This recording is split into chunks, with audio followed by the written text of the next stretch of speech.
আমার দ্বারা যদি আপনারা এটা ছোটখাটো সন্দেহ হয় যে আমি আপনারা আমানত খেয়ানত করবো, আপনারা ওয়াদা ভঙ্গ করবো, আপনার সাথে ওয়াদা ভঙ্গ করবো, আমি রাস্তার টাকা মারিয়া খাইমু, আমার দ্বারা আপনারা হক নষ্ট হইব, সেবা হইতো নাই, আপনারা আল্লাহ কাছে দোয়া করেন যেন আল্লাহ যেন এই দায়িত্বটা আমারে না দেন। আমি জাহান্নাম কামাই করতে চাই না ভাই। আপনারা লাভ করতে আইয়া আমার নিজের লস করার তো কোনো দরকার নাই।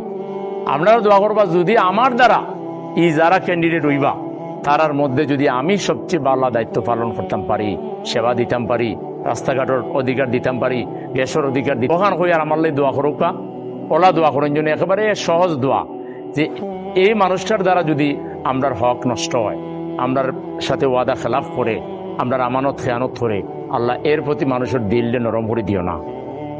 আর যদি ও মানুষটার দ্বারা আমরা বেশি খেদমত হয়, আমরা বেশি খামলা খাটবো, ও মানুষটায় আমরা লাগে বেশি ফায়দা করবো, তে আল্লাহ সবার দিলটারে তুমি যে যে দলই করো, দল মত ধর্ম বর্ণ নির্বিশেষে আমরা হকলে মিলিয়ে ও বেটাটারে ভোট দিলিতাম।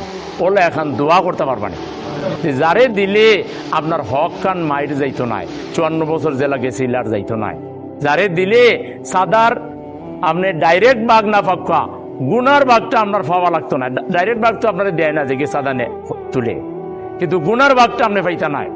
সান্দার গুণা, জেনার গুণা, দুর্নীতির গুণা, ঘুষর গুণা, ওটা যারে দিলে আপনার নেওয়া লাগতো না। ওলা মানুষের আপনি ভোট দিতা, মানুষে ওলা মানুষের চিহ্নিত করতো, ওখানে আল্লাহর কাছে দোয়া করতে কোনো অসুবিধা আসেনি? পারবা নি দোয়া করতা? খেখে পারবা দেখি ও দোয়াটা খেখে করতে পারবা।